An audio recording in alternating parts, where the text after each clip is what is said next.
Hello everyone, welcome you all on my YouTube channel Future Mentor. Today in this video we will discuss about CTET 2022 means how you can clear your exam in your first attempt. आज इस video में हम discuss करेंगे कि किस तरीके से आप CTET 2022 को फर्स्ट अटेम्प्ट में क्लियर कर सकते हो, वो भी विद इन 15 to 20 डेज में। ठीक है, जैसा कि आप सभी को पता है कि ये जो एग्ज़ाम है ये क्वालिफाइंग एग्ज़ाम है। मींस इस पेपर को जस्ट आपको क्वालिफाई करना होता है। और सेकंड थिंग क्या है कि आप इस पेपर के बेसिस पे फर्दर जो भी टीचिंग एग्ज़ाम होते हैं जिसके थ्रू आपको जॉब मिलती है उसके लिए आप एलिजिबल होते हो। तो आप कह सकते हो कि सीटेट क्या है, काफ़ी इम्पॉर्टेंट एग्ज़ाम है उस पॉइंट ऑफ व्यू से, क्योंकि इसके बिना आप फर्दर एग्ज़ाम देने के लिए एलिजिबल हो ही नहीं पाते हो। तो आज हम इस वीडियो में देखेंगे कि किस तरीके से आप इस एग्ज़ाम को सिर्फ 15 से 20 दिन के अंदर क्लियर कर सकते हैं। तो सबसे पहले अगर हम बात करें कि सीटेट का एग्ज़ाम जो है वो 2 फेज में कंडक्ट किया जाता है। 2 फेज का मतलब है कि इसके 2 पेपर होते हैं। अगर हम बात करें सीटेट पेपर 1 की तो ये जो पेपर 1 है ये फर्स्ट टू फिफ्थ के लिए कंडक्ट किया जाता है, और जो पेपर 2 है ये आपका 6 to 8 के लिए होता है। ठीक है, अब हम बात करेंगे कि ये जो पेपर पहले अगर हम डिस्कस करते हैं पेपर 1 की, तो पेपर 1 में जो सब्जेक्ट्स हैं वो है सीडीपी। फर्स्ट सेक्शन आता है सीडीपी जो कि 30 मार्क्स का होता है। सेकंड जो होता है आपका वो होता है ईवीएस, वो भी 30 मार्क्स का होता है। थर्ड अगर हम बात करें तो ये है आपका maths, again of 30 marks. Fourth is Hindi and English language होता है, ये दोनों भी 30 मार्क्स के होते हैं। और अगर आप देखोगे तो ये पूरे 150 मार्क्स का जो होता है आपका टोटल पेपर होता है पेपर 1। तो सबसे पहले बिना टाइम वेस्ट किए हुए मैं आप सभी के साथ डिस्कस करना चाहूँगी कि आप किस तरीके से इसकी प्रिपरेशन करोगे सो डैट कि आप इसको 15 to 20 डेज में क्लियर कर पाओगे। और ये जो भी मैं आपके साथ डिस्कस कर रही हूँ वो मैं अपने खुद के एक्सपीरियंस के बेसिस पे डिस्कस कर रही हूँ। और मेरे मार्क्स बहुत अच्छे नहीं थे प्लस, बट हाँ 110 प्लस मैंने स्कोर किया था। तो जस्ट मैं अपना आपको मतलब एक्सपीरियंस और कह सकते हो कि मैं अपने एक्सपीरियंस को आप सभी के साथ शेयर कर रही हूँ कि किस तरीके से आप कर सकते हो इस एग्ज़ाम को क्लियर, क्योंकि मैंने भी लाइक 15 to 20 डेज में ही इस एग्ज़ाम को क्लियर किया था, या फिर 15 to 20 डेज पढ़ा था। तो सबसे पहले अगर हम देखें सीडीपी की, तो सीडीपी अगर आप बात करोगे तो मुझे लगता है कि ये इस एग्ज़ाम का कोर है। ठीक है ना, ये जो सब्जेक्ट है अगर आप इसको अच्छी तरीके से पढ़ लेते हो तो कहीं ना कहीं इस सब्जेक्ट का बेनिफिट आपको सारे सब्जेक्ट में मिलता है। तो सबसे पहले अगर हम बात करें सीडीपी की, तो सीडीपी के लिए कुछ फिक्स टॉपिक है। जैसे कि अगर आप देखोगे कि अभी जो जनवरी में जो पेपर हुआ था सीटेट का, उससे पहले जो ऑफलाइन पेपर्स होते थे उसके क्वेश्चन डायरेक्ट पूछे जाते थे, जबकि जो अभी ऑनलाइन जो पेपर हुआ था उसमें क्वेश्चंस जो थे वो इनडायरेक्ट वे में पूछे जा रहे थे। टॉपिक वही था, क्वेश्चंस जो थे वो इनडायरेक्टली पूछे जा रहे थे।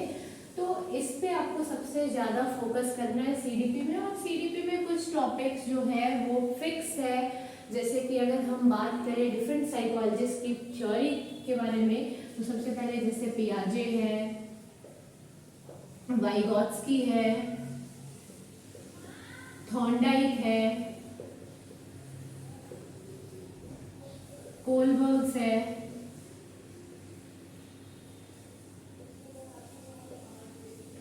ठीक है, इन सारे टॉपिक से क्वेश्चन पूछे जाते हैं। इसके अलावा और भी कई सारे टॉपिक्स हैं, जैसे आपका आ जाते हैं IQ, intelligence, individual differences and many more.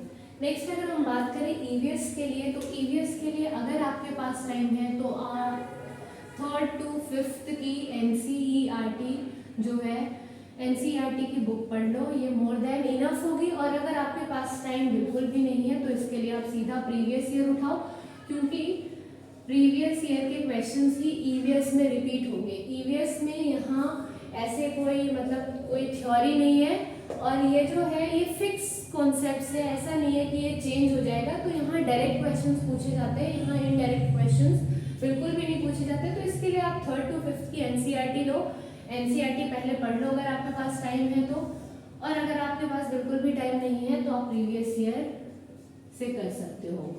ठीक है, आप प्रीवियस ईयर से रिवीजन कर लो। लाइक अभी ऑनलाइन एग्जाम्स हुए थे तो काफ़ी सारे पेपर्स उसके थे, डिफरेंट शिफ्ट्स में हुए थे। साथ में आप उससे भी पहले के पेपर्स उठाओ 4-5 साल पहले के, और उनसे प्रैक्टिस करो तो ईवीएस के लिए मोर देन इनफ होगा। नेक्स्ट अगर हम बात करें मैथ्स की, तो मैथ्स में क्या होता है, जनरली जो है 8th क्लास तक की मैथमेटिक्स यहाँ पूछी जाती है, और साथ ही कुछ क्वेश्चंस ऐसे पूछे जाते हैं जो कि लेंदी होते हैं। तो सबसे पहले अगर आपकी मैथ्स वीक है तो आप सबसे पहले क्या करोगे, एनसीईआरटी की बुक उठाओ 5th to 8th की बुक को एक बार मतलब उससे क्वेश्चन सॉल्व कर लो, और उसके बाद आप प्रीवियस ईयर को लगाओ। ठीक है, और अगर आपकी मैथ्स ठीक है तो आप सिर्फ प्रीवियस ईयर से भी मैथ्स को प्रिपेयर कर सकते हो, और जो क्वेश्चन लेंदी होंगे उसके लिए आप ट्रिक्स वगैरह जो है वो सर्च करो और ट्रिक्स के बेसिस पे सॉल्व करो।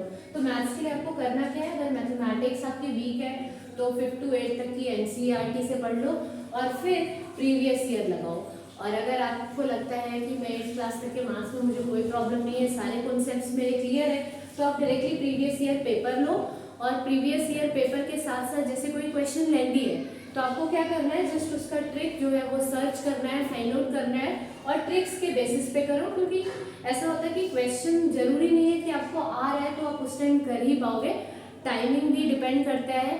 ठीक है, तो कभी कभी क्वेश्चन लेंदी आ जाते हैं और आप पेपर में वो सॉल्व नहीं कर पाते, इसलिए ट्रिक भी मतलब जानना और ट्रिक के बेसिस पे भी सॉल्व करना इंपॉर्टेंट है। नेक्स्ट अगर हम बात करें हिंदी एंड इंग्लिश की, तो हिंदी एंड इंग्लिश में जो 15 मार्क्स की जो होती है वो सब 15 या फिर कभी कभी 10 की भी आती है, 10 मार्क्स की आप ले लो। यहाँ सब्जेक्ट पेडागोगी होती है, तो ये जो सब्जेक्ट पेडागोगी है इसके लिए आप प्रीवियस ईयर देख सकते हो, और अगर आपने सीडीपी बहुत अच्छे से पढ़ा होगा ना तो सब्जेक्ट पेडागोगी के भी कॉन्सेप्ट्स जो है वो बिल्ड हो जाते हैं कुछ 1-2 क्वेश्चंस को छोड़कर। ठीक है, तो सीडीपी जो है वो मेन है, अगर आपने सीडीपी सही से पढ़ लिया तो यहाँ भी आपको 20 मार्क्स का हेल्प मिलेगा। फिर मैथ्स में भी मैथ्स की पेडागोगी पूछी जाती है, वहाँ भी वो आपके लिए 10 मार्क्स के लिए हेल्पफुल होगा, और ईवीएस में भी पेडागोगी पूछी जाती है तो वहाँ भी हेल्पफुल होगा। तो आप देख रहे हो कि सीडीपी के तो 30 मार्क्स हो ही गए, प्लस इन सारे सब्जेक्ट्स के 10 मार्क्स आप ऐड कर लो तो ऑलमोस्ट 70 मार्क्स जो है वो आप सीडीपी के बेसिस पे स्कोर कर सकते हो। अब ये तो होगी बात कि जो इसमें पूछा जाता है सब्जेक्ट पेडागोगी। अब रेस्ट ऑफ द 20 मार्क्स जो यहाँ से और यहाँ से है, इसकी प्रिपरेशन के लिए आपको यहाँ ना ग्रामर के क्वेश्चंस पूछे जाते हैं। ठीक है, तो इसमें क्या होगा कि या तो आपकी हिंदी या इंग्लिश बहुत अच्छी होगी, तब तो आप 20 में से 15, हिंदी में तो एटलीस्ट 15-16 स्कोर कर ही सकते हो, और इंग्लिश में भी आप आराम से, अगर इंग्लिश अच्छी है तो आप यहाँ भी 15-16-17 मार्क्स तक स्कोर कर सकते हो। अगर नहीं अच्छी है तो कोई भी एक ग्रामर की बुक ले लो और वहाँ से रिवाइज कर लो, लेकिन आप ज़्यादा फोकस जो करोगे ना आप इन तीनों सेक्शन में कर लेना। हिंदी ऑलमोस्ट इंडिया में मतलब सभी की इतनी होती है कि आप 15 से 16 मार्क्स को 20 में से ला सकते हो, और इंग्लिश की अगर हम बात करें तो वो भी आपकी पहले की प्रिपरेशन कैसी है, आप कितना यूज़ करते हो, इस पे डिपेंड करता है। तो जो मेन फोकस रहना चाहिए आपका वो सीडीपी पे, ईवीएस पे और मैथ्स पे, और ये तीनों ही स्कोरिंग है। ठीक है, सीडीपी में भी स्टार्टिंग में जब आप पढ़ना स्टार्ट करोगे तो आपको मतलब हो सकता है प्रॉब्लम है, बट धीरे धीरे मतलब प्रीवियस ईयर पेपर सॉल्व करते करते, वीडियोस देखते देखते आप इतने यूज टू हो जाओगे कि यहाँ भी स्कोर किया जा सकता है 30-30। मेरे भी सेकंड पेपर में 31-30 आए थे। ठीक है, नेक्स्ट अगर हम बात करें पेपर 2 की, तो पेपर 2 में क्या होता है सीडीपी अगेन जो होती है वो यहाँ 30 मार्क्स की होती है। जैसे यहाँ मैथ्स एंड ईवीएस है वो ना होके जो भी आपने सब्जेक्ट ले रखा होगा वो सब्जेक्ट से रिलेटेड क्वेश्चन होते हैं। जैसे मेरे पास मैथ्स एंड साइंस था तो मैथ्स एंड साइंस के 60 मार्क्स के क्वेश्चंस थे।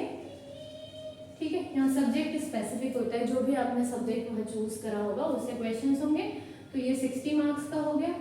बाकी जो है 30 मार्क्स की हिंदी, अगेन जैसे फर्स्ट पेपर में होते हैं वैसे ही 30 मार्क्स की हिंदी होती है और 30 मार्क्स की इंग्लिश होती है। ठीक है, अब यहाँ जो सब्जेक्ट स्पेसिफिक है, यहाँ सब्जेक्ट स्पेसिफिक के लिए आपको एटलीस्ट 10th तक की उस सब्जेक्ट के कॉन्सेप्ट्स जो है वो क्लियर होने चाहिए। यहाँ 8th तक में काम नहीं चलेगा और कभी कभी 11th 12th के भी कॉन्सेप्ट्स पूछे जाते हैं। तो यहाँ एटलीस्ट आपकी 10th तक की प्रिपरेशन होनी चाहिए। और मुझे लगता है कि एनसीईआरटी बुक इनफ है। आप पहले एनसीईआरटी बुक से अपनी प्रिपरेशन कर लो और फिर उसके बाद प्रीवियस ईयर से क्वेश्चन सॉल्व करो। बिना प्रीवियस ईयर किए हुए आप अच्छे मार्क्स नहीं ला सकते हो। बिना प्रीवियस ईयर को किए हुए आपको पता भी नहीं लगेगा कि आप कितना स्कोर कर पा रहे हो। तो प्रीवियस ईयर तो मोस्ट इम्पॉर्टेंट है। सेकेंड थिंग क्या है, मैं अगेन एंड अगेन आपको बता रही हूँ कि जो सीडीपी है ये सबसे ज़्यादा इम्पॉर्टेंट है। अगर आपकी सीडीपी पे कमांड अच्छी हो जाएगी तो आप इजीली इस एग्जाम को क्लियर कर पाओगे। So this is all about कि कैसे आप पेपर 1 और पेपर 2 को 15 to 20 डेज में क्लियर कर सकते हो। एक बार मैं आपको दोबारा बताना चाहूँगी। फर्स्ट मैंने क्या बताया आपको कि सीडीपी को अच्छे से पढ़ना है। सेकेंड आपको क्या बताया कि सेकेंड आपको क्या करना है, जैसे आप प्राइमरी के लिए प्रिपेयर कर रहे हो 1 to 5th के लिए, तो आपको मैथ्स के लिए 5 to 8 तक की मैथमेटिक्स, और अगर आप ये पेपर 2 की प्रिपरेशन करें तो आपके पास जो भी सब्जेक्ट है वो 10th तक आपको उसके कॉन्सेप्ट जो है वो क्लियर होने चाहिए। नेक्स्ट अगेन जो आपको क्या करना है, यहाँ ईवीएस पे वर्क करना है और यहाँ ईवीएस पे आपको मतलब प्रीवियस ईयर पेपर लगाने हैं। और अगर आपके पास टाइम है तो 3rd to 5th तक की एनसीईआरटी एक बार पढ़ लेनी। वैसे ही बुक बहुत पतली सी है, ठीक है। और समरी भी आपको नेट पे कहीं ना कहीं मिल जाएगी तो आप वहाँ से भी पढ़ सकते हो। Next is Hindi and English के लिए अगेन सब्जेक्ट स्पेसिफिक आप कर पाओगे। जो ये रहता है मतलब इसमें जो ग्रामर्स पूछे जाते हैं तो ग्रामर जो है वो ऐसा है, एक बार अगर आपके पास टाइम है तो कोई भी एक ग्रामर की बुक हिंदी और इंग्लिश की ले लो और एक बार पढ़ लो। और वैसे ये कहीं ना कहीं आप कितना यूज़ करते हो उस पर डिपेंड करता है। नेक्स्ट आता है कि अब मैं आपकी कैसे हेल्प कर सकती हूँ। तो अगर हम बात करें सीडीपी की, तो सीडीपी के लिए मैंने वीडियो पहले बना रखी है, तो आप प्लेलिस्ट में जाके सीडीपी के लिए देख सकते हो। सीडीपी के से रिलेटेड जितने भी टॉपिक है, लाइक ये सारी जितनी भी थ्योरीज है और जो भी क्वेश्चंस बाकी सारे टॉपिक्स को भी कवर करा हुआ है। और हिंदी, इंग्लिश, मैथ्स, इन तीनों के जो सब्जेक्ट पेडागोजी के जो क्वेश्चंस आते हैं वो सिर्फ मैंने क्वेश्चंस डिस्कस करे हैं और उसके साथ साथ पॉइंट भी डिस्कस करा है कि किस तरीके से आखिर इसका आंसर ये आ रहा है। तो ये आप मेरे प्लेलिस्ट में जाकर इन वीडियोस को देख सकते हो। और फर्दर वीडियो में मैं ट्राई करूँगी कि 3rd to 5th की जो एनसीईआरटी बुक है उसकी मैं एक नोट्स प्रिपेयर कर लूँ और आपको प्रिसाइज वे में प्रोवाइड करूँ। So this is all about how you can prepare for CTET 2022 and how you can clear it in your first attempt in 15 to 20 days. I hope so आप सभी को ये वीडियो पसंद आया होगा। अगर वीडियो पसंद आया तो प्लीज़ वीडियो को लाइक करें एंड चैनल को सब्सक्राइब करें और ज़्यादा से ज़्यादा लोगों के साथ वीडियो को शेयर करें सो डैट मैक्सिमम लोगों को इस वीडियो के थ्रू बेनिफिट मिल पाए। Thanks for watching this video. Thank you all.